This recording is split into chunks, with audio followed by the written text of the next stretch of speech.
अंजना का बेटा अमन एक रोज उससे कहता है, माँ मैं शादी करना चाहता हूँ, मेरे सब दोस्तों की शादी हो गई है। ठीक है, ऐसी बात है तो मैं तेरी शादी करवा देती हूँ। मैं और तुम्हारे पापा तुम्हारे लिए लड़की देखते हैं।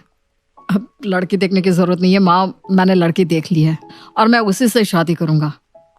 बेटा, इस घर में बड़ों की पसंद से शादियां होती हैं। तेरी शादी भी मेरी ही पसंद से होगी। मुझे पता है माँ कि तुम अपनी पसंद की लड़की क्यों लाना चाहती हो, क्योंकि वो तुम्हारे इशारों पर चले। जिसे तुम लेकर आओगी वो सिर्फ तुम्हारी बहू होगी, मेरी बीवी कभी नहीं। इतना बोलकर अमन अपने कपड़े पैक करने लगता है।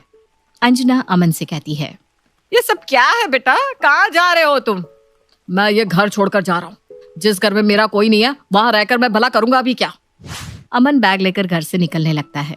तब अंजना उसे रोकते हुए कहती है, ठीक है बेटा, जिससे तुझे शादी करनी है कर ले बस। अमन अंजना को गले लगाकर कहता है, थैंक यू माँ, देख लेना तुम्हें बिना शीतल बहुत पसंद आएगी। अंजना बेटे की जिद में हाँ तो बोल देती है, लेकिन उसे शीतल एक फूटी आंख नहीं पाती। मन ही मन वो खुद से कहती है, चलना तो उसे मेरे हिसाब से ही पड़ेगा। शादी तो कर दे रही हूं मैं, लेकिन अपना बेटा पूरी तरह मैं उस लड़की को कभी नहीं सौंपूंगी। पता नहीं क्या खिलाकर उसने मेरे बेटे को वश में कर लिया है। आज तक जो बेटा मेरे आगे कुछ कहता नहीं था, वो आज इस लड़की के लिए बहस कर रहा है। अमन और शीतल की धूमधाम से शादी हो जाती है। शीतल बहू बनकर अमन के घर आ जाती है। शीतल की गृह प्रवेश करने से पहले अंजना उससे कहती है, बहू एक बात कान खोल कर सुन लेना, इस घर में पत्ता भी मेरे इशारों के बिना नहीं हिलता। कोई भी काम तुम अपनी मर्जी से नहीं करोगी। माँ पहले भाभी को घर में तो आने दो, सब बात बाहर ही कर लोगी क्या? तुम चुप रहो। बहू, इस कलश को लात मारकर घर में आओ। जी मम्मी जी। शीतल घर में आती है। मुस्कान कहती है, भाभी आप भैया के कमरे में आराम कर लीजिए। अभी वो अमन के कमरे में नहीं जा सकती, कुछ रस्में बाकी है। मुस्कान, तुम शीतल को अपने कमरे में ले जाओ। शीतल की आंखें भर आती है और वो मुस्कान के कमरे में चली जाती है। शीतल एक घर में होकर भी अमन से बात तक नहीं कर पाती। अगले दिन अंजना सुबह से ही शीतल से रस्में करवाने लगती है और इन सब में रात हो जाती है। शीतल थक कर चूर हो जाती है। माँ और कितनी रस्में बाकी है, शीतल को कमरे में आने दो ना। अरे भेज दूंगी, बहुत जल्दी है तुझे। कल शीतल अपने मायके पग फेरों के लिए जाएगी, उसके बाद तुम दोनों एक साथ रह सकते हो। अगले दिन शीतल अपने मायके चली जाती है और शाम को अमन शीतल को लेने उसके मायके जाता है। शीतल का चेहरा उतरा हुआ था। मुझे पता है तुम्हारा चेहरा इतना क्यों उतरा हुआ है, बस आज की तो बात थी, अब कोई प्रॉब्लम नहीं होगी। अब हंस भी दो और अपने घर चलो। अमन शीतल को अपने घर ले आता है। अगले दिन शीतल सोचती है, आज अमन की पसंद के गोभी के पराठे बनाती हूँ, उसे बहुत पसंद है और ठंड में गर्मा गर्म अच्छे भी लगते हैं। शीतल सबके लिए पराठे बनाने की तैयारी करती है। किसको पहले खाना है? मैं आज गोभी के पराठे बना रही हूँ। मुझे बहुत जोरों की भूख लग रही है, तुम पहले मुझे ही खिला दो। अंजना अमन की आवाज सुनकर अपने कमरे से बाहर आती है। मैं बनाती हूँ पराठे तेरे लिए। अंजना रसोई में जाकर शीतल को हटा देती है। मेरे बेटे को मेरे ही हाथ के पराठे पसंद है, उसके लिए तो मैं ही बनाऊंगी। अंजना अमन के लिए खुद पराठे बनाकर उसे देती है। शीतल की आंखें नम हो जाती है क्योंकि वो अमन के लिए खुद पराठे बनाना चाहती थी। शाम को शीतल छत से सारे कपड़े उतार कर लाती है और अमन के कपड़े अलग कर उसे आयरन करने के लिए बैठती है। तभी आदि कहता है, भाभी मेरे सिर में बहुत दर्द हो रहा है, क्या आप एक कप चाय बना दोगी? हाँ हाँ क्यों नहीं देवर जी, अभी बना देती हूँ। शीतल चाय बनाने के लिए उठती है। इधर अंजना अमन की शर्ट देखकर कहती है, मेरे बेटे को अपने वश में करना चाहती है, अमन के कपड़े तो मैं ही प्रेस करूंगी। अंजना अमन के सारे कपड़े प्रेस कर देती है और उठाकर अपने कमरे में रख लेती है। अमन के कपड़े ना मिलने पर शीतल अंजना से पूछती है, मम्मी जी अमन के कपड़े मैंने यहीं रखे थे जो दिख नहीं रहे, आपको पता है क्या? अमन मेरे ही प्रेस किए हुए कपड़े पहनता है, उसे जैसा तैसा कपड़ा पसंद नहीं आता, इसीलिए मैंने प्रेस करके अपने कमरे में रख लिया है। तो मैं उसके खाने और कपड़ों की चिंता करने की कोई जरूरत नहीं है। अमन को सुबह दिक्कत होगी ना दुकान जाने में, उन्हें देरी पसंद नहीं है। अरे वो मैं देख लूंगी, पहले वो कैसे जाता था, मेरा बेटा है वो। शीतल का चेहरा लटक जाता है और वो अपने कमरे में चली जाती है। ये सब क्या है अंजना? तुमसे तुम्हारा बेटा छूट ही नहीं रहा। अब बेटे से इतना मोह है तो उसकी शादी ही क्यों की? ये सब सही नहीं है। तुम हर काम के बीच में आ जाती हो। बेटे बहू को अकेला छोड़ दो। अगर यही काम शीतल की माँ करेगी तो तुम्हें कैसा लगेगा? आप ना ज्यादा मत बोलो, मेरा बेटा है, मैं भला ऐसे कैसे दे दूं किसी को भी? अंजना हर छोटी बड़ी बात में अमन और शीतल के बीच में आ जाती। शीतल दुखी होकर ये बातें अपनी माँ संगीता को बताती है। बेटी तुम चिंता मत करो, वक्त के साथ सब सही हो जाएगा। अगले दिन संगीता शीतल के घर आती है, जहाँ सभी लोग विंटर वैकेशन में जाने की प्लानिंग कर रहे थे। भैया शिमला चलते हैं। नहीं नहीं नहीं, हम नैनीताल जाएंगे। ठीक है, एक काम करते हैं, कुल्लू मनाली और कश्मीर चलते हैं। तभी बीच में संगीता कहती है, मेरी बेटी को ना ठंड बहुत जल्दी लग जाती है, वो कोई ठंडी जगह नहीं जाएगी। हाँ मम्मी जी, मैं ध्यान रखूंगा ना उसका। तुमसे ज्यादा मुझे पता है मेरी बेटी के बारे में, वो नहीं जाएगी। सबके मुंह बन जाते हैं। शीतल अपनी माँ को कमरे में ले जाती है। दोनों माँ बेटी बहुत देर तक बातें करते हैं। तभी दोपहर में अमन पिज्जा ऑर्डर करता है और बड़े ही खुशी से पिज्जा ले जाकर शीतल को देते हुए कहता है, ये लो पिज्जा। आज मम्मी जी आई है ना, तुम फ्री हो पूरी तरह, तुम्हें काम ना करना पड़े, इसलिए मैंने सबके लिए पिज्जा ऑर्डर कर दिया है। तभी संगीता पिज्जा हटाते हुए कहती है, मेरी बेटी पिज्जा नहीं खाती, वो मैदा और मैदे से बने खाने से दूर ही रहती है। उसकी माँ उसके लिए गर्मा गर्म उसके पसंदीदा फ्राइड राइस और आलू दम बना देगी। अमन का मुंह उतर जाता है और वो हॉल में जाकर चुपचाप बैठ जाता है। संगीता रसोई में जाकर खाना बनाने लगती है। संगीता को रसोई में खाना बनाते देख अंजना का खून जलने लगता है। मेरे ही घर में आकर मनमानी कर रही है ये। संगीता खाना बनाकर शीतल को अपने हाथों से खिलाती है। दामाद जी, मेरी बेटी लाखों में एक है। एक बात आपको बता देती हूँ, अपने कमरे का ना तकिया चेंज करवा लो। मेरी बेटी को इतने कड़े तकिए पे सोने की आदत नहीं है। जी मम्मी जी, मैं देख लूंगा। अमन पूरा चिड़चिड़ा जाता है। अंजना बेटी की शक्ल देखकर गुस्से में झुंझला जाती है। एक बार निकले ये औरत यहाँ से, फिर बताती हूँ इसकी बेटी को, और दोबारा कभी आने भी नहीं दूंगी। मेरे बेटे को दुखी कर रही है। शाम होती ही संगीता अमन से कहती है, दामाद जी चलती हूँ मैं। मम्मी जी, मैं आपको छोड़ देता हूँ। शीतल, तुम भी साथ चलो, मुझे आइसक्रीम खाने का मन हो रहा है। दोनों आइसक्रीम खाते हुए आएंगे। दामाद जी, अभी ठंडी हवा चल रही है, मेरी बेटी नहीं जाएगी। आपको आइसक्रीम खाना है तो आप अकेले खा लो, मेरी बेटी नहीं खाएगी।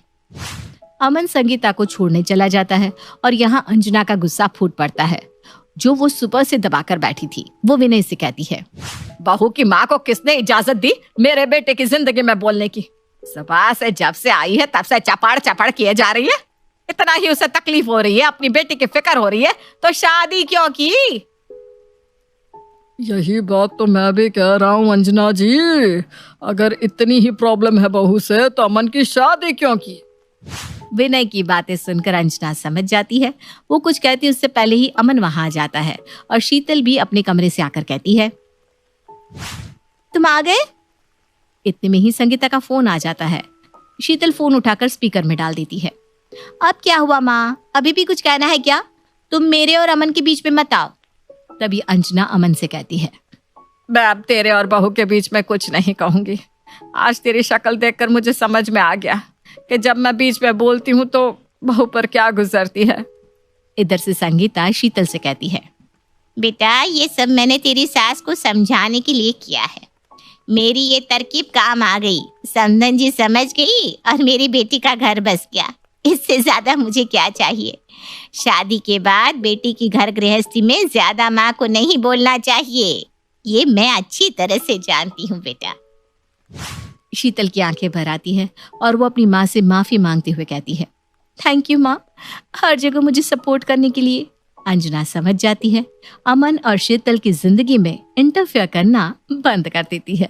कश्यप परिवार में रीमा अपने बेटे करण, बहू तारा और बेटी रिया के साथ रहा करती थी। वो लोग हंसी खुशी अपना जीवन व्यतीत कर रहे थे। लेकिन पिछले कुछ दिनों से करण का मिजाज कुछ बदला बदला लग रहा था। ए जी, घर में सिलेंडर खत्म हो गया है, देखिए ना, कहीं से ले आइए ना।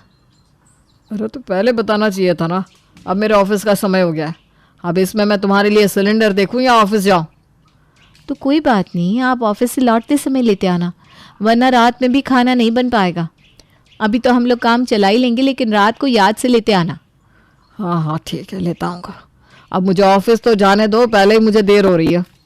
करण ऑफिस चला जाता है और तारा रात की रखी हुई सब्जी रोटी से काम चला लेती है। अब जब रात का समय होता है, रीमा अपनी बहू से कहती है, अरे बहू इतने आराम से बैठी हो, आज खाना नहीं बनाना क्या? देखो तो कितनी रात हो रही है, करण भी घर आते ही खाना मांगता है, तो थोड़ा टाइम से बना लो। घर में सिलेंडर नहीं है। मैंने इनसे कहा था कि ऑफिस से लौटते समय लेते आना, पर अभी तक आए ही नहीं। न जाने कहाँ चले गए। ऐसे तो वो कभी लेट नहीं होते, लेकिन आज बहुत देर कर दी इन्होंने आने में। अब मैं क्या ही करूँ माँ जी, बिना गैस के खाना कैसे बनेगा? तो कॉल कर लो ना भाभी, इतना क्यों परेशान हो रही हो? क्या पता भाई किसी काम में फंस गया हो। अरे ना बाबा, मुझे तो डर लगता है। मैं कॉल करूँगी तो मुझे डांटने लगेंगे। माँ जी से बोलो ना वही करे। तुम्हारे भैया आजकल वैसे भी बिना बात का गुस्सा करने लगे हैं, तो माँ जी ही कॉल करके बात करे, यही ठीक रहेगा। माँ, भाभी को डर लग रहा है भैया को फ़ोन करने में। आप करके पूछ लो ना कब आएंगे। ऐसे तो पूरी रात हम भूखे ही रह जाएंगे। अब पूछ तो लो भैया से। अरे बहू तू भी ना, चल ठीक है, मैं ही कॉल करती हूँ। रीमा कई बार फ़ोन लगाती है, लेकिन करण रिसीव नहीं करता। काफ़ी रात हो जाने पर आखिरकार करण लौट कर आता है, तो रीमा उससे कहती है, अरे बेटा तू कहाँ रह गया था? बहू ने तुझे बताया था कि घर में सिलेंडर नहीं है, पर तू लेकर भी नहीं आया। अब खाना कैसे बनेगा? अरे माँ, आज तो ऑफिस में इतना ज़्यादा काम था, मैं बिल्कुल भूल गया। कल ले आऊँगा। अरे पर इतना काम करने के बाद आप भी तो भूखे होंगे ना। अब मैं क्या ही बनाऊँ बिना गैस के? अरे नहीं, मैं भूखा नहीं हूँ, मैंने बाहर खा लिया था। तुम लोग अपना देख लो, जो मन करे बना लो। ये क्या बात हुई बेटा? खुद तो बाहर खाकर आ गए और हम लोग क्या करें? कम से कम अगर गैस नहीं लाने वाले थे तो फ़ोन करके मना ही कर देते। हम लोग तो तेरे चक्कर में बैठे रह गए। और बहू घर का जो सुबह का बचा हुआ है ना, वही ले आ, आज वही खा लेते हैं, क्योंकि मेरे बेटे के पास तो समय नहीं था कि उससे अपने परिवार का ध्यान आए। किसने खाना खाया होगा, किसने नहीं खाया होगा। अरे सॉरी माँ, आज बार एडजस्ट कर लो ना, कल सुबह ले आऊँगा सिलेंडर। और इतनी कौन सी बड़ी बात होगी, मुझे ऑफिस में 100 काम होता है, मैं भूल गया। चल ठीक है, अब मैं तुझे कुछ थोड़ी ना बोल रही हूँ। कल मन करे तो ले आना गैस, वरना कल भी ऐसे ही काट लेंगे। करण अपनी माँ के ताने सुनकर वहाँ से चला जाता है, तो तारा रीमा से कहती है, माँ जी मुझे तो कुछ और चक्कर लग रहा है। ऐसा तो आज तक कभी नहीं हुआ कि उन्होंने ऐसा किया हो। अरे एक दिन बेचारा लेट क्या हो गया जरा सा, तू ऐसी बातें करने लगी। अरे बहू, हो जाता है ऐसा कभी कभी। मैं तो उसको इसलिए डांट रही थी ताकि उसको अपनी जिम्मेदारी का पता हो, और तू उसी पे इल्ज़ाम लगा रही है। नहीं माँ जी, पिछले कुछ समय से इनका व्यवहार काफ़ी बदला हुआ है। मुझे कुछ सही नहीं लग रहा है। आप मानो या ना मानो, कुछ तो चल रहा है इनके दिमाग में जो ये बता नहीं रहे। तू ना ज़्यादा सोच रही है बहू। मेरा बेटा बस थोड़ा काम में व्यस्त है, इसलिए आजकल ऐसा रहने लगा है। नहीं माँ, भाभी सही कह रही है। इन आदमियों का कोई भरोसा नहीं होता। अरे चुप करो तुम दोनों। मेरा बेटा एक तो काम करके, मेहनत करके हम सबके लिए पैसे कमाने जाता है, और तुम दोनों उसके ही खिलाफ बोल रही हो। जाओ जाकर अपना अपना काम करो। ऐसे ही एक दिन करण सुबह सुबह उठता है और मॉर्निंग वॉक का कहकर निकल जाता है। अजी, आप आज इतनी जल्दी कैसे उठ गए? तबीयत तो ठीक है ना आपकी? तुम सुबह सुबह कैसी बात करती हो? कुछ अच्छा भी बोल लिया करो। जो सुबह जल्दी उठ जाए उसकी तबीयत खराब होती है क्या? नहीं नहीं, मेरा वो मतलब नहीं था। वो आप इतनी जल्दी कभी उठते नहीं ना, इसलिए मैंने पूछा। कुछ नहीं, आज मैं वॉक पे जा रहा हूँ इसलिए जल्दी उठ गया। और कुछ पूछना बाकी है तो पूछ लो। पहले तुम्हारे ही सवाल के जवाब दे दूँ, उसके बाद जाऊँगा वॉक पे। आजकल आप मुझसे ऐसी बात क्यों करते हैं? मैंने कुछ गलत बोल दिया क्या? कुछ नहीं मेरी माँ, सब ठीक है। बस मुझ पर काम का ज्यादा प्रेशर है, इसलिए मैं थोड़ा परेशान हूँ। अब और ज्यादा परेशान मत करो। अच्छा ठीक है, आप वॉक पे जाइए, लेकिन ऑफिस के टाइम का ध्यान रखना, जल्दी आ जाना। हाँ हाँ, जाऊँगा। अभी इजाज़त हो तो जाऊँ। करण गुस्से में चला जाता है और ऑफिस जाने के टाइम पर ही लौट कर आता है। अरे बेटा, तुझे तो काफ़ी देर हो गई, अभी नाश्ता भी नहीं किया तूने। मैंने आपसे कहा था कि जल्दी आ जाना, अब आपको देर नहीं होगी क्या? अरे कोई बात नहीं, नाश्ते की ज़रूरत नहीं है, मैं ऐसे ही जा रहा हूँ। नाश्ते के चक्कर में मुझे बहुत देर हो जाएगी। आज रहने दो, मैं बाहर से ही खा लूँगा। अरे पर बेटा नाश्ता करे बिना क्यों जा रहा है? भूखे पेट कैसे काम करेगा? और न जाने अब तो बाहर कब खाएगा, और बाहर का खाना न जाने कैसा बना हो। अरे मुझे भी भूख नहीं लग रही है, जब लगेगी भूख तो खा लूंगा, परेशान मत हो ना। ऐसे कैसे?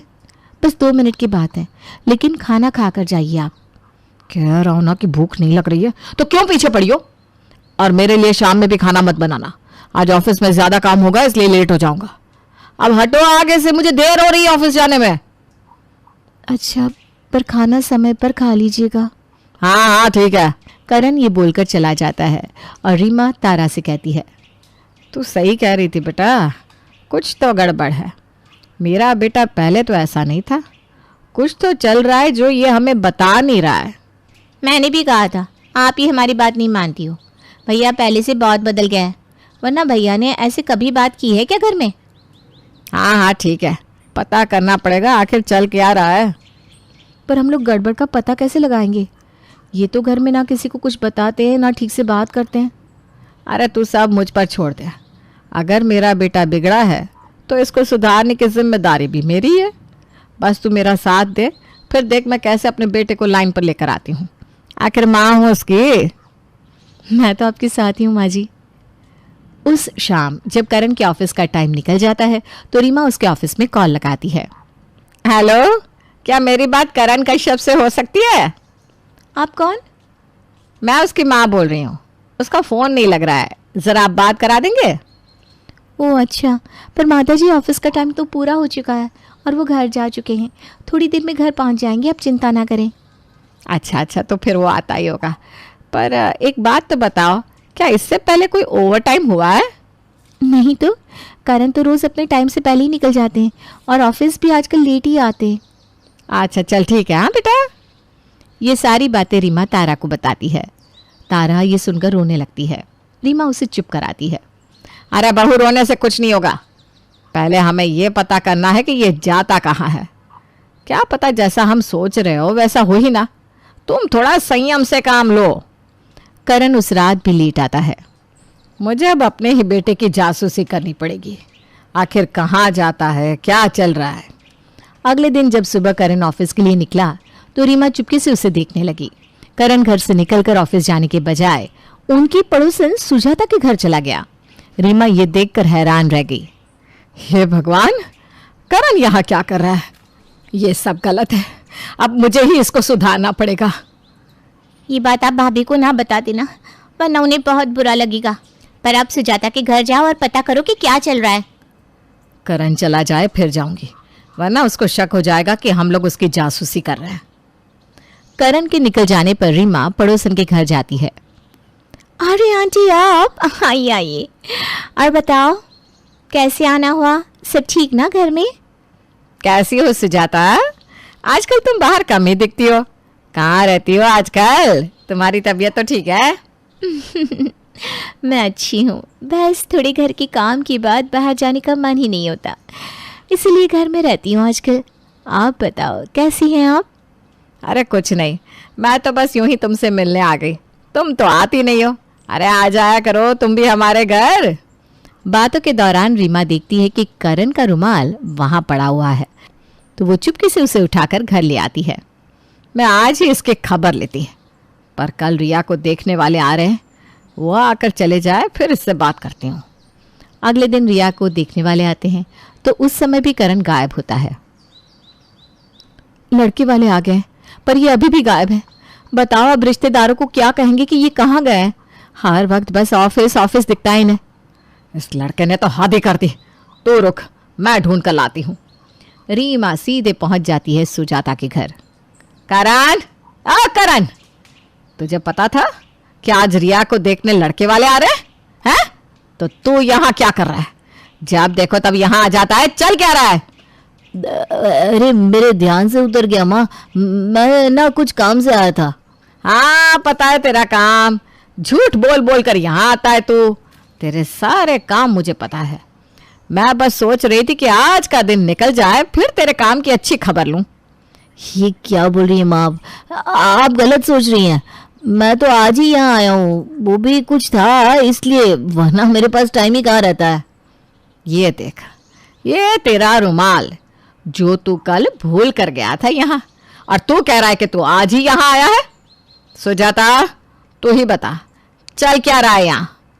मुझे सच पता है, कोई भी झूठ नहीं बोलना, वरना मुझसे बुरा नहीं होगा कोई।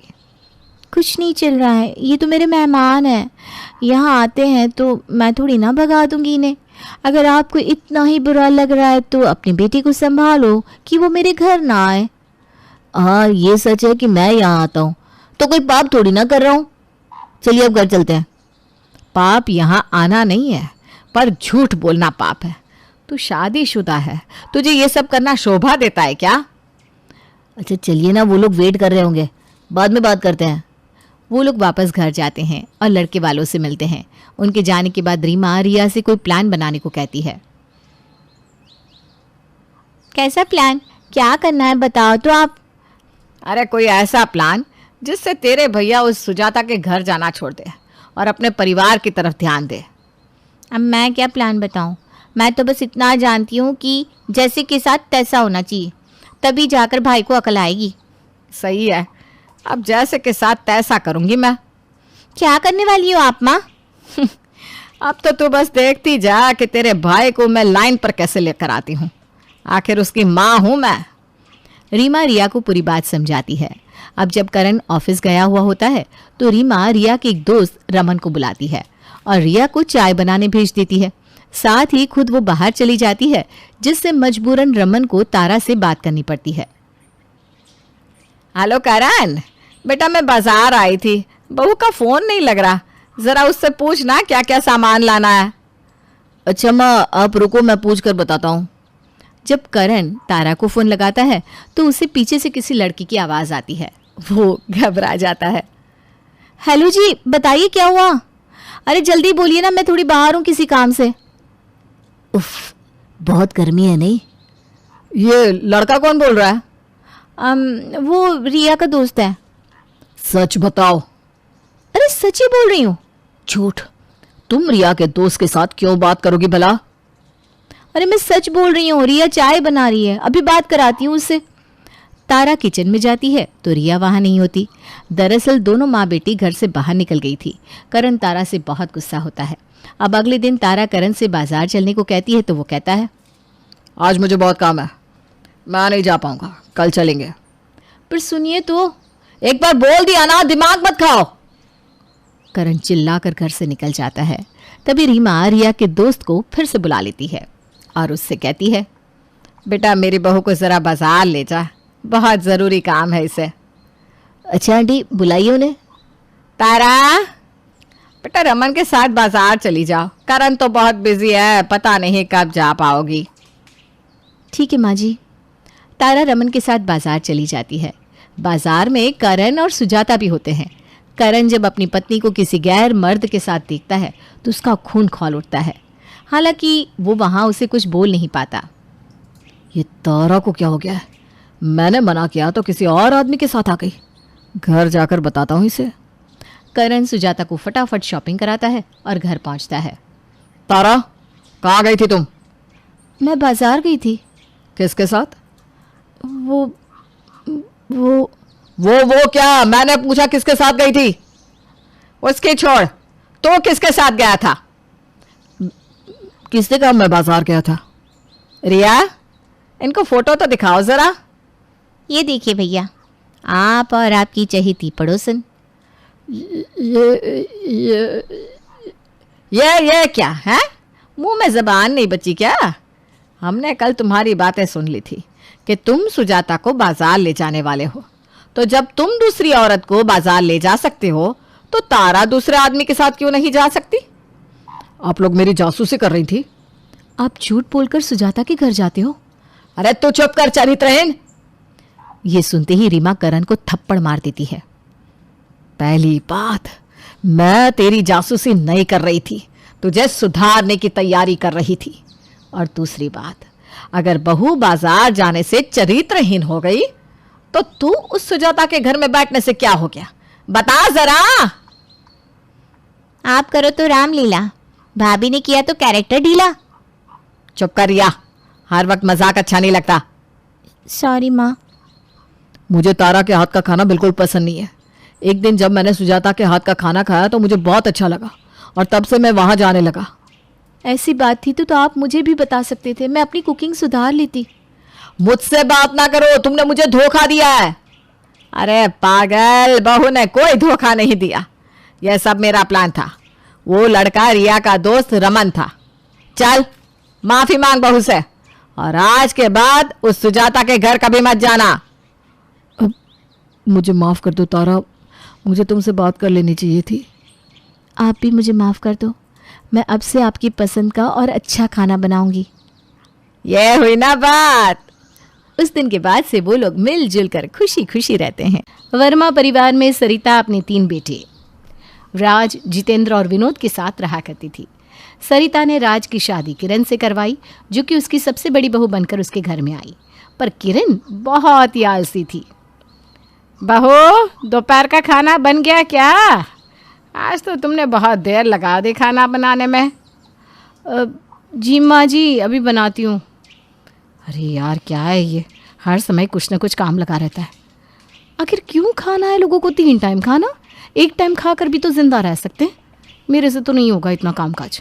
आज ही माँ जी से कह देती हूँ कि जितेंद्र की शादी करवा दे, फिर मेरी देवरानी आ जाएगी तो मैं सारा काम उसी से करवाया करूँगी। किरण सही समय देखकर सरिता से जितेंद्र की शादी की बात करती है तो सरिता भी उसके लिए तैयार हो जाती है। हाँ बहू, अब जितेंद्र की शादी तो हो ही जानी चाहिए। जी माँ जी, देवर जी खुद से तो कहेंगे नहीं, पर मैं उनकी भाभी हूँ ना, मुझे लगता है ये मेरा फ़र्ज़ है कहना। आखिर अब तो कमाने भी लगे हैं ना वो, यही सही वक्त है, शादी करा देनी चाहिए। कुछ ही समय में जितेंद्र की मोना नाम की लड़की से शादी हो जाती है। मोना के घर में आने से किरण बहुत खुश थी, क्योंकि अब वो जिठानी जो बन गई थी और अब तो वो उस पर हुक्म भी चला सकती थी। किरण, ओ किरण, ज़रा मेरे सिर में तेल तो डाल दे, बहुत दर्द हो रहा है। अरे कहाँ रह गई बहू? जी माँ जी, आई। अब मैं ये सारे काम नहीं करने वाली, अभी मोना को बुलाती हूँ। मोना, मोना, अरे ओ छोटी बहू। जी दीदी, क्या हुआ? अरे मोना, ज़रा जाकर माँ जी के सिर में तेल तो डाल दे। पर वो तो आपको बुला रही थी ना। हाँ, मैं जा रही थी, लेकिन तभी मुझे ना जोरों के चक्कर आने लगे और माँ जी को मना भी तो नहीं कर सकते, इसलिए मैंने तुझे बुला लिया।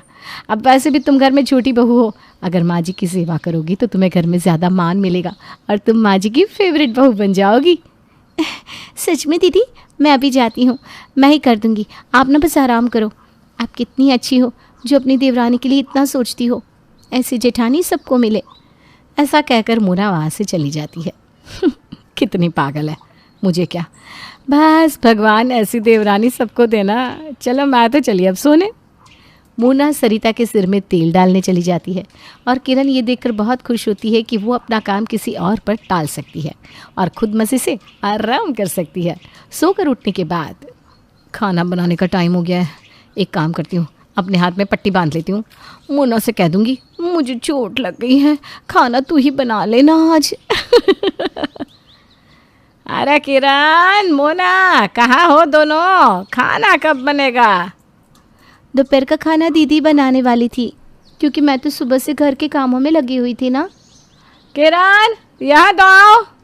जी माँ जी, तुमने दोपहर का खाना क्यों नहीं बनाया? मैं बनाने तो वाली थी माँ जी, पर मेरे हाथ में ना चोट लग गई है, इसलिए नहीं बना पाई। अरे तुम्हें ये चोट कैसे लग गई? वो मैं ना कमरे की सफाई कर रही थी तो टेबल लैंप पर हाथ गिर पड़ा। अच्छा, मोना चलो खाना तुम ही बना लो। जी माँ जी, मैं सब समझ रही हूँ, ये सब दीदी के बहाने हैं काम से बचने के, पर मैं भी क्या करूँ, छोटी हूँ तो करना तो पड़ेगा, लेकिन अब मुझे इसका कोई परमानेंट इलाज ढूंढना ही पड़ेगा। कुछ दिन ऐसे ही चलते हैं और फिर एक दिन मोना सरिता से कहती है, माँ जी, मुझे लगता है अब समय हो गया है कि आप अपनी तीसरी बहू ले आए।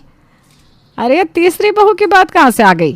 अरे माँ जी, हमारे देवर जी यानी विनोद भैया ही तो अकेले बचे हैं बेचारे, वो कुछ कहते नहीं, पर उनकी भी तो उम्र हो गई है ना शादी की, और मैं उनकी भाभी हूँ, तो मैंने सोचा ये मेरा फ़र्ज़ है कि मैं उनके लिए बहू लेकर आऊँ। अरे वाह, ये तो बहुत अच्छी बात है कि तुम अपने देवर के बारे में इतना सोचती हो। ठीक है, तो फिर लड़कियाँ देखना शुरू करते हैं। जी माँ जी, अभी देखना शुरू करेंगे तब जाकर कहीं साल भर में शादी हो पाएगी। हाँ, ये सही बात है। और फिर विनोद के लिए लड़कियां देखनी शुरू की जाती है और बहुत जल्द एक रिया नाम की लड़की उन लोगों को पसंद भी आ जाती है। बेटा विनोद, तुम्हें रिया पसंद तो है ना? जी मम्मी, पसंद है। ठीक है, तो फिर रिश्ता पक्का। कुछ ही समय में विनोद की रिया से शादी हो जाती है और रिया वर्मा परिवार की छोटी बहू बनकर उस घर में आ जाती है। दीदी, मैं जानती हूँ अब तक आप अपने सारे काम किसी न किसी बहाने से मुझ पर टाल देती थी और मेरे पास उन कामों को करने के सिवा और कोई चारा नहीं था। लेकिन अब हम दोनों की सबसे छोटी देवरानी आ गई है और वो बात ही सीधी है। अब हम दोनों को ही कोई काम करने की ज़रूरत नहीं है, जो करेगी वही करेगी। बिल्कुल सही, सारा काम वो करेगी और आराम हम करेंगे। बहाने बनाना तो तूने मुझसे सीख ही लिया होगा। बिल्कुल दीदी, आपको देख देख कर अब मैं भी एक्सपर्ट बन गई हूँ। अब दोनों मिलकर रिया से सारा काम करवाती। ए बड़ी बहू, एक कप चाय तो लेकर आना मेरे कमरे में। जी माँ जी। रिया, तू माँ जी को चाय दिया, मुझे इस समय ना बहुत तेज़ बुखार हो रखा है। ठीक है दीदी। रिया चाय ले जाकर सरिता को देती है। ये लीजिए माँ जी। अरे तुम क्यों लाई हो चाय? मैंने तो किरण से कहा था। वो दरअसल उनको बुखार हो गया है तो उन्होंने मुझसे कहा बनाने को। अच्छा। ऐसे ही एक बार जब सरिता मोना से सब्जी लाने को कहती है तो मोना रिया के सामने गिरने का नाटक करती है और कहती है, अरे रिया, मुझे ना चोट लग गई है, तू जाकर सब्जी ले आना। मैं ही चली जाती, पर मुझसे ना बिल्कुल चला ही नहीं जा रहा है। पर मैं तो सफाई कर रही हूँ और मुझे पता भी नहीं कि सब्जी कहाँ मिलती है। किरण दीदी से कहिए ना, वो चली जाएंगी। अरे ना बाबा ना, मैं बिल्कुल नहीं जा पाऊँगी। मेरा ना आज पेट खराब है, ज़रा देर में टॉयलेट जाना पड़ रहा है। और मार्केट कोई बहुत दूर नहीं है, यही सामने से रिक्शा मिलेगा, 10 रुपये में पहुंचा देगा। अच्छा, तो फिर फटाफट सफाई कर लेती हूँ, फिर जाती हूँ। रिया सफाई करके बहुत थक गई थी, लेकिन मजबूरन उसी सब्जी भी लेने जाना पड़ता है। उसी रात सरिता तीनों बहुओं से कहती है, गौर से सुनो तुम तीनों, कल तुम्हारे पतियों के ऑफिस से बहुत सारे लोग आने वाले हैं डिनर पर। तो कल तुम तीनों को घर की सफाई अच्छे से करनी है और उन सब के लिए खाना भी बनाना है। ठीक है माँ जी? ठीक है माँ जी। ठीक है माँ जी। रिया तो अपनी सास की बात को सीरियसली लेती है, लेकिन किरण और मोना अपने आलस के चलते इस काम से भी बचने की तैयारी करने में लग जाती हैं। अरे दीदी, माँ जी ने तो कल के लिए बहुत सारा काम बता दिया। अरे तू क्यों चिंता करती है, हमेशा की तरह ये सारा काम भी रिया ही करेगी। तू बस कोई अच्छा सा बहाना सोच लेना। अरे ये भी कोई कहने की बात है, बहाने तो मेरी जुबान पर रखे रहते। ये दोनों की सारी बातें सरिता सुन लेती है और उनको सबक सिखाने की सोचती है। अरे मम्मी, हमारे जो ऑफिस वाले आने वाले थे ना, उनका प्लान कैंसिल हो गया है, वो फिर कभी आएंगे। तो ये बात आप तीनों को बता देना, मैं ऑफिस जा रहा हूँ। हाँ हाँ ठीक है बेटा, पर आज मैं अपनी आलसी बहुओं को सबक तो ज़रूर सिखाऊंगी। किरण, मोना, रिया, तीनों यहाँ आओ। जी माँ जी। जी माँ जी। जी माँ जी। चलो फटाफट काम में लग जाओ, चलो चलो चलो। पर माँ जी, आज ना मेरे पैरों में बहुत दर्द हो रहा है, मुझसे बिल्कुल खड़ा नहीं हुआ जा रहा। और मेरे पेट में गैस बहुत बन रही है, पेट दर्द हो रहा है, बहुत ज़्यादा दर्द हो रहा है। अच्छा, ऐसी बात है तो किरण तुम एक काम करो, किचन में बैठ जाओ, चूल्हा भी नीचे उतार लेना, सारा काम बैठे बैठे कर लो। और मोना, तुम्हें गैस की प्रॉब्लम है ना, तो तुम चलोगी ना तो ये गैस भी ठीक हो जाएगी। तुम सारा सामान बाजार से लेकर आओ और घर की सफाई कर लो। पर माँ जी। माँ जी, परवार कुछ नहीं, थोड़ा बहुत तबीयत खराब होने पर काम थोड़ी ना रुक जाता है। मैंने अपने ज़माने में ये सब किया है, इसीलिए बहाने छोड़ो और फटाफट काम में लग जाओ। और यह तुम मेरे साथ कमरे में आओ, मेरा कमरा सेट करवाओ। ठीक है माँ जी। इतने लंबे समय से काम ना करने के कारण उन दोनों की काम करने की आदत ही छूट चुकी थी। वो दोनों पक्की आलसी बन चुकी थी, तो अब जब उन्हें एक साथ इतना काम करना पड़ता है तो उनकी हालत ख़राब हो जाती है। दीदी, मुझे तो लग रहा है आज मेरी जान ही निकल जाएगी। मेरी भी। जैसे तैसे वो लोग सारा काम निपटाती हैं, पर जब रात होती है तो कोई गेस्ट नहीं आता। कोई आया क्यों नहीं? हाँ, आज नहीं आएंगे वो, उनका प्लान ना कैंसिल हो गया था। तो आपने हमें बताया क्यों नहीं? हमने फालतू में इतना काम किया। फालतू में कहा? तुम लोगों का जो आलस इतना बढ़ गया था, वो तो दूर हो गया ना, अब बहाने बनाकर काम से तो नहीं बचोगी। ये सुनकर किरण और मोना समझ जाती हैं कि सरिता को सब पता चल गया है। वो लोग माफ़ी मांगते हैं और वादा करते हैं कि आज से कभी भी आलस नहीं करेंगे। मनोरमा का चेहरा और बदन बालों से भरा है, इसलिए कोई भी लड़का उसकी ओर देखता तक नहीं है। जो भी लड़का उसे देखने आता वो उसे रिजेक्ट कर देता। एक रोज मनोरमा की सहेली संध्या उसके घर आती है। तभी सीता उससे कहती है, बेटा अब तू ही कुछ कर, नहीं तो ये कमारी ही रह जाएगी। आजकल तो क्या कुछ चला है जिससे बाल हट भी जाते हैं। हमारे जमाने की तरह थोड़ी ना है जहाँ किसी चीज की सुविधा ही नहीं थी। आज चिंता मत करिए आंटी, इस बार मैं मनोरमा की शादी करवा के ही अपनी ससुराल जाऊंगी। अरे बेटा भगवान तेरा भला करे। संध्या मनोरमा के पास जाती है और उसे कहती है, मनोरमा, हम सब दोस्तों की शादी हो गई है, बस एक तू ही बची है। तू भी इस लगन में सलट जा। मुझ जैसी लड़की से कौन शादी करेगा, तू ही बता। तुम सब तो इतनी सुंदर सुंदर हो कि कोई भी देखकर ही मर मिटे। कहाँ मैं बालों की खान, लड़का देखते ही भाग जाता है। बाल तो हर किसी लड़की के होते हैं, इसमें कौन सी अलग बात है, लेकिन सब वैक्स करवाती हैं।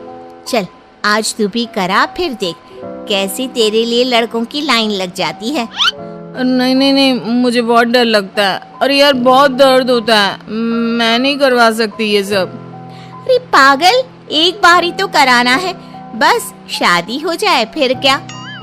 संध्या मनोरमा को किसी तरह वैक्स करवाने के लिए मना लेती है और उसकी पूरी बॉडी और चेहरे पर वैक्स करवा देती है। वाह, ये मैं हूँ, कितनी सुंदर लग रही हूँ मैं। मनोरमा सुंदर लगने लगती है और विवेक उसे पसंद कर लेता है। संध्या के कहने के मुताबिक मनोरमा विवेक को कुछ नहीं बताती और उसकी शादी धूमधाम से हो जाती है और सीता की परेशानी भी हल हो जाती है। शादी होते ही विवेक और मनोरमा हनीमून पर चले जाते हैं। तब विवेक उससे कहता है, मैं तुमसे बहुत प्यार करता हूँ। मैं किस्मत वाला हूँ जो मुझे तुम जैसी इतनी सुंदर बीवी मिली। लगता है ये पल खत्म ही ना हो। मुझे कभी छोड़कर मत जाना। मैं कहीं नहीं जाने वाली। मनोरमा सोचती है, कहीं विवेक मेरे बालों के वापस आ जाने से मुझे छोड़ ना दे। कैसे रिएक्ट करेंगे वो जब उन्हें पता चलेगा कि मैंने उनसे ये बात छुपाई है। विवेक और मनोरमा हनीमून से वापस आ जाते हैं। धीरे धीरे मनोरमा के शरीर और चेहरे पर बाल वापस आने लगते हैं। एक दिन मनोरमा लस्सी पी रही होती है और उसके होठों के ऊपर मूंछ बन जाता है। ये विवेक देख लेता है। अरे ये क्या है मनोरमा, तुम्हारे होठों पर इतने सारे बाल। ये बाल वाल मुझे पसंद नहीं है। आज के आज इसे हटाकर आ जाओ। आज तो थर्सडे है, आज सासू माँ ने बाल कटवाने से मना किया है ना। अच्छा ठीक है, और किसी दिन चली जाना। कुछ दिनों के बाद मनोरमा के शरीर पर पहले की तरह ही बाल आ जाते हैं और मनोरमा पहले की तरह बदसूरत दिखने लगती है। एक रात जब विवेक उसके बगल में लेटा होता है तब मनोरमा के पैर उसके पैर से टच हो जाते हैं और वो चिल्लाता है, कॉकरोच कॉकरोच। अरे बाबा, मैं हूँ। बाबा रे, तुम्हारे बाल हैं इतने कड़े, इतने तो लड़कों के भी नहीं होते। अब तो तुम्हारे बगल में सोना भी आफत हो गया है। मैं तो फंस गया हूँ तुम जैसी लड़की से शादी करके। शादी के वक्त कैसी दिखती थी, वो सब धोखा था। तुम्हारे घर वालों ने धोखा किया है मेरे साथ। विवेक गुस्से में कमरे से बाहर चला जाता है और मनोरमा रोने लगती है। जिस बात का डर था वही हो रहा है, अब मैं अपने इस रिश्ते को कैसे बचाऊं। विवेक अब मनोरमा से हर वक्त चिढ़ा रहने लगता है और एक आंख भी उसे देखना नहीं चाहता। अगले दिन मीता अपनी बेटी के साथ उसके घर आती है। मनोरमा उसकी बच्ची को जैसे ही अपनी गोद में लेती है वो चिल्लाने लगती है, मेरी फूल सी बेटी को तुम कांटे चुभाती रही। इतना भी समझ में नहीं आता कि इतनी छोटी बच्ची को गोद में नहीं लेना चाहिए जब इतने सारे बाल हो। धीरे धीरे मनोरमा के ससुराल वाले उससे दूरी बनाने लगते हैं। मनोरमा अकेली पड़ जाती है। एक रोज मनोरमा विवेक को रात का खाना देती है और तभी उसके खाने में बाल आ जाता है। हर जगह बाल ही बाल, दुखी हो गया हूं मैं तुमसे, छोड़ दो मुझे। जीना हराम हो गया है मेरा जब से तुम आई हो। मैंने इतनी मेहनत से बनाया है, कम से कम खा तो लीजिए। विवेक खाना खाए बिना उठ जाता है और भूखे पेट सो जाता है। मनोरमा के लिए एक एक दिन काटना भारी हो जाता है। कुछ दिनों के बाद विवेक के एक फ्रेंड की शादी होती है और मजबूरी में विवेक को मनोरमा को अपने साथ ले जाना पड़ता है। लेकिन जैसे ही विवेक पार्टी में पहुंचता है, उसके सारे फ्रेंड्स मनोरमा को देखकर उसका मजाक बनाने लगते हैं। ये बीवी है या भालू, कोई अंतर ही नहीं है। कैसे रहता यार तू ऐसी लड़की के साथ, मैं तो कभी ना रह पाऊं। ऐसी लड़की से शादी करने से अच्छा था कि तू कंवारा रह जाता। दोस्तों की बातें सुनकर विवेक का मूड ऑफ हो जाता है और वो चुपचाप पार्टी से चला जाता है और घर जाकर मनोरमा से कहता है, मुझे तलाक चाहिए तुमसे, तलाक। अब मेरा पीछा छोड़ दो, अब और बेइज्जती मुझसे सही नहीं जाएगी। कल तक तुम ये कहते थे कि मुझे छोड़कर मत जाना, आज खुद ही निकाल रहे हो। मैं तुम्हारे बिना नहीं रह सकती हूँ। मुझे उस वक्त ये सब कुछ नहीं पता था। अब मैं तुम्हारे साथ नहीं रह सकता, चली जाओ तुम अपने घर वापस। मनोरमा कुछ नहीं कह पाती और वापस अपने घर चली जाती है। कुछ दिनों में दोनों का तलाक हो जाता है और मनोरमा सीता से कहती है, माँ, तुम्हारे और संध्या की इस झूठ ने मेरी जिंदगी तबाह कर दी। अरे मुझे क्या पता था बेटा कि ऐसा कुछ हो जाएगा। मैंने तो ये सब तेरे भले के लिए किया था। उधर विवेक निशा को डेट करने लगता है और दोनों की शादी पक्की हो जाती है। धीरे धीरे विवेक को हर चीज में मनोरमा की याद आने लगती है। निशा को आजकल की चौचले पसंद है और वो विवेक की एक जरा फिक्र नहीं करती। विवेक और निशा के शादी का दिन आ जाता है। जैसे ही फेरे शुरू होते हैं, विवेक मनोरमा के ख्याल में खो जाता है। मैंने मनोरमा के साथ अच्छा नहीं किया। वो मेरे खाने पीने सबका कितना ख्याल रखती थी, लेकिन निशा को तो इन सब से कोई मतलब ही नहीं है। मनोरमा की जगह मैं निशा को कभी नहीं दे सकता। विवेक फेरे रोक देता है और मनोरमा के पास जाकर उससे माफी मांगता है। मुझे माफ कर दो मनोरमा, मुझे अपनी गलती का एहसास हो गया है। मैंने इस बाल के चक्कर में अपनी जिंदगी का सुख चैन सब गंवा दिया। मुझे तुम वापस चाहिए, इन बालों के साथ ही। सुबह का बुला शाम को घर आ जाए तो उसे भूला नहीं कहते जी। विवेक मनोरमा से फिर से शादी कर लेता है और दोनों सुखी जीवन बिताने लगते हैं।